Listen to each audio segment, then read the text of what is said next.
회의를 속개합니다. 추미애 당대표 발언 있겠습니다.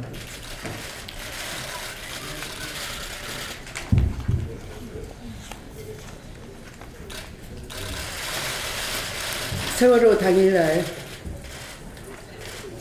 315명이 물속에 잠겨 있다는 보고를 받은 이후에도 대통령이 머리 손질을 하느라 90여 분 시간을 보냈다는 뉴스 보도를 접하고 그냥 참을 수 없는 분노가 치솟았습니다. 제가 대구에서 초등학교 다니던 어린 시절 수돗물이 없던 집에 월세를 살았습니다. 저희 가족이. 집안에 큰 깊은 샘물이 있었습니다. 아버지가 오랜만에 월급을 받았다고 짜장면 외식을 하자고 하는 톡에 너무나 기쁜 나머지 우물가에 가서 머리 감고 예쁘게 하고 가려고 우물물을 깃다가 그만 그 깊은 우물물에 제가 빠지고 말았습니다. 그때 저를 달려 나와서 두레박을 집어 던져놓고 저를 구호해 준 사람은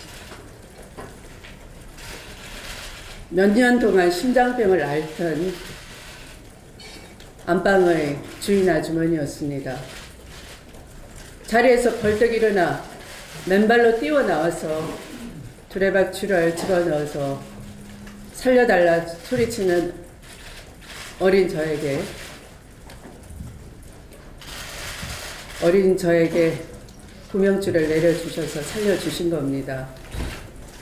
내 새끼뿐만 아니라 남의 자식도 살려달라라고 하면은 죽어가던 사람도 온 힘을 다해서 살려주는 것이 사람의 마음입니다. 저 어린 시절을 생각하면서 아마 그 순간이 없었다면 오늘의 저는 없었겠죠. 그 순간을 생각하면서 마음이 참 말할 수 없을 정도로 답답했습니다. 이 상태에서 대통령은 더 이상 어머니의 이름을 부르지 마십시오. 어머니의 이름으로 대통령을 용서할 수가 없습니다. 말씀을 마치겠습니다. 예, 수고하셨습니다. 이어서 우상원 대표 발언 있겠습니다.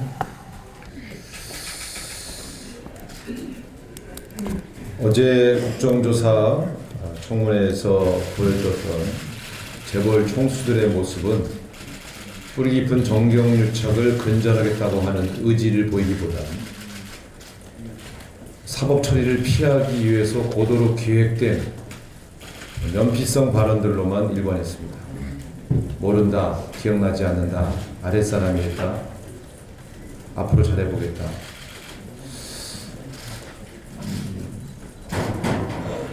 제가 볼 땐 대한민국의 경제계를 이끄는 수장들이 라고 보기에는 미흡했다 이렇게 봅니다.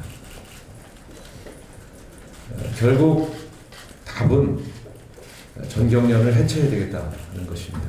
전경련이라는 조직이 정경유착의 도구로 쓰여서 자금 모금의 창구로만 이용당할 뿐 한국 경제의 미래를 열어줄 새로운 정책이나 비전을 보여주고 그것으로 경제계의 총수들이 모여서 새로운 창의적 발상을 모으고 그런 단체는 아니었다는 것이 드러난 것입니다. 필요할 땐 전경련을 활용하고 위험할 땐 전경련으로부터 멀리 발을 떼는 이런 모습들, 또 전경련의 상금 부회장이 권력과 유착하여 재벌들의 모금들을 하는 모금책으로 전락하는 이런 모습들은 앞으로도 극복될 가능성이 없다는 것이 어제 청문회에서 확인되었습니다. 이제 전경련을 해체하고 전경련이 갖고 있는 기본 자산을 활용해서 대한민국을 대표하는 싱크탱크로 전환하는 것이 바람직하겠다 이렇게 생각합니다. 그것만이 정경유착을 막는 새로운 대안이라고 보여집니다. 더불어민주당은 전경련을 해체해서 정경유착의 고리를 끊고 새로운 싱크탱크가 출범할 수 있도록 그렇게 앞으로 준비해 나가도록 독려하고 추진해 나가겠습니다. 분명한 것은 어제 재벌 총수들의 발뺌에도 불구하고 특검이 이 정경유착 과정에서 권력과 재벌들이 어떤 거래와 어떤 유착들을 했는지 명명백백하게 밝히고 처벌할 것은 반드시 처벌해서 정경유착의 고리를 끊어야 한다는 것을 다시 한번 강조하고자 합니다. 오늘 2차 청문회는 최순실 국정농단 청문회입니다.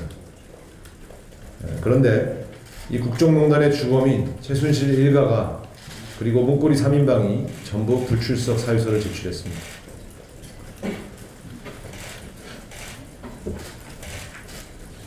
이번 게이트의 이름은 박근혜 최순실 게이트입니다. 최순실이 참석하지 않는 청문회는 이 국정농단의 전모를 밝히기가 어렵습니다.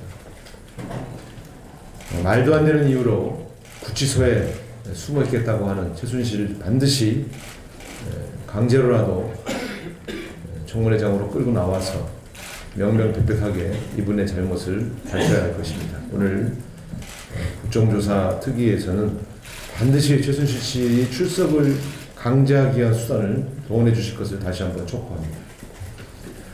이상입니다. 예, 수고하셨습니다. 이어서 김영준 최고위원의 발언을 듣겠습니다. 세월호 7시간의 진실이 밝혀지고 있습니다. 어제 충격적인 진실을 접한 국민들 정말 분노하고 계십니다. 세월호가 침몰하고 있을 때 박근혜 대통령은 여느 때처럼 최순실이 소개해준 미용사를 불러 머리를 손질했습니다. 아이들이 차가운 바닷속에서 죽어가고 있던 바로 그 시간에 박근혜 대통령은 또다시 미용사를 불러 청와대를 불러 아침에 손질한 머리를 일부러 흐트러뜨리기 위해서 민방위복에 맞춰 다시 흐트러뜨렸다고 합니다. 정신이 나간 사람이 아니면 이렇게 할 수가 없습니다.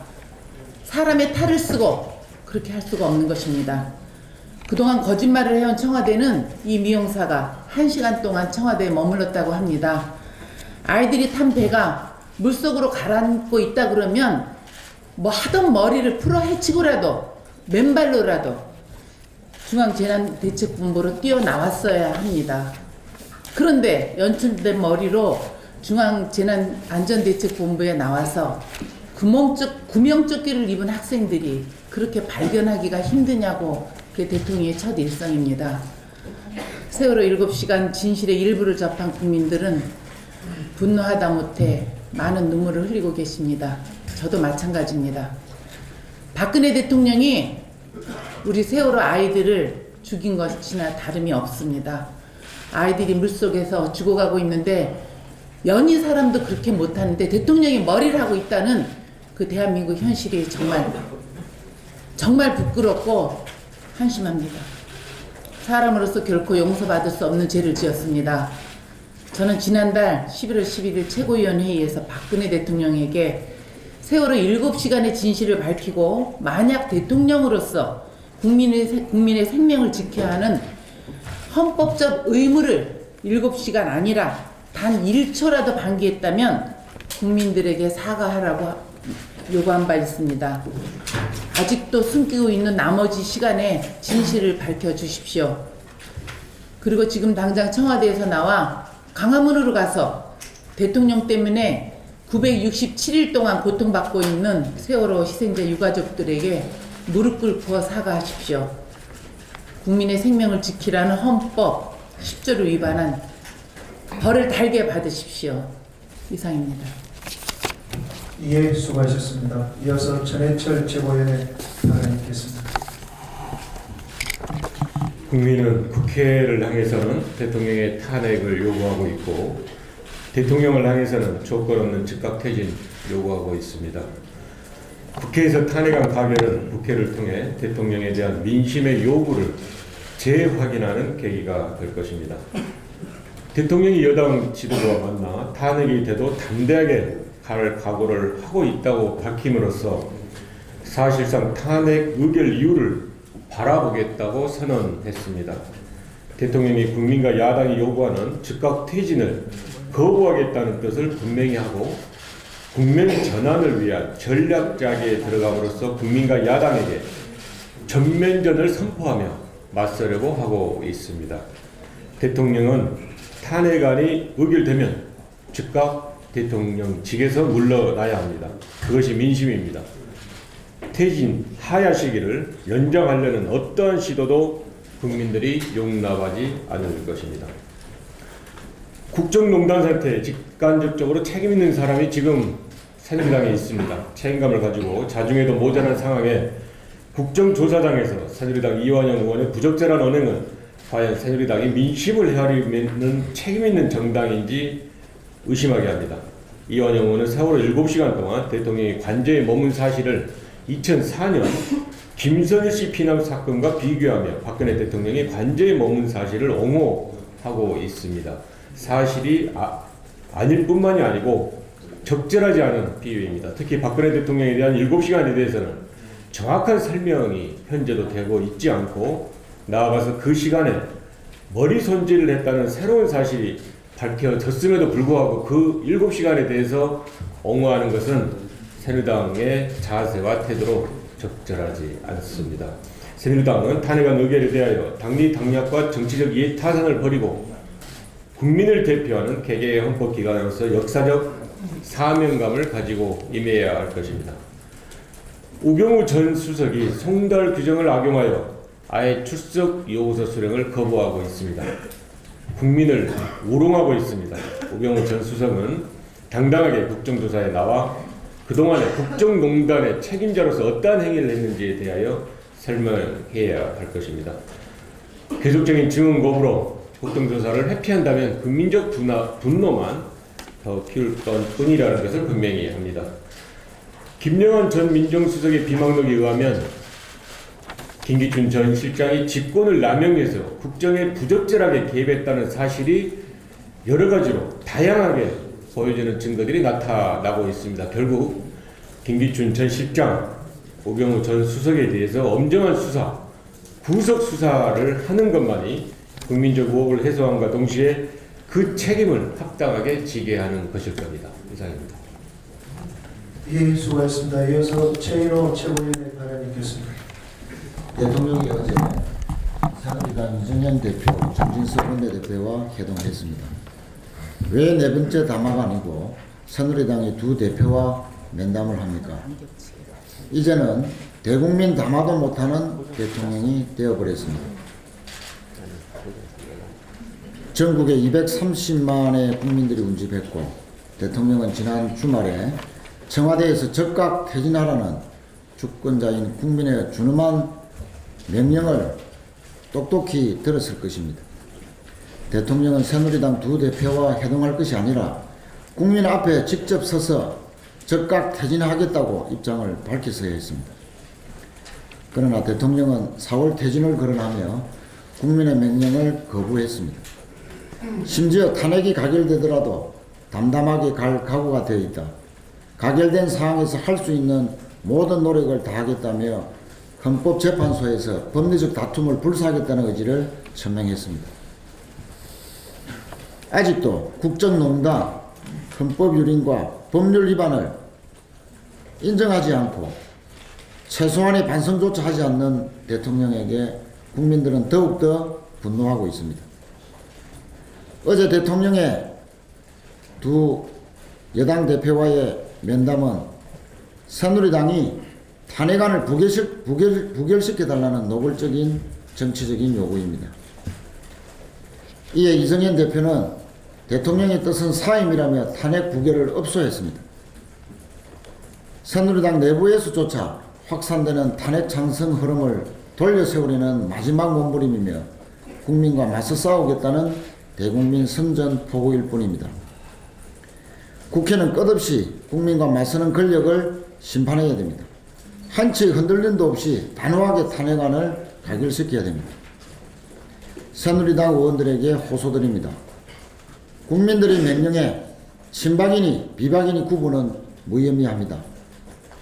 헌법적 양심에 따른 국민의 요구를 충실히 따르는 의원들만이 있을 뿐입니다. 이상입니다. 예, 수고하셨습니다. 회의를 비공개로 진행하도록 하겠습니다. 김병환 죄송합니다. 김병환 최고.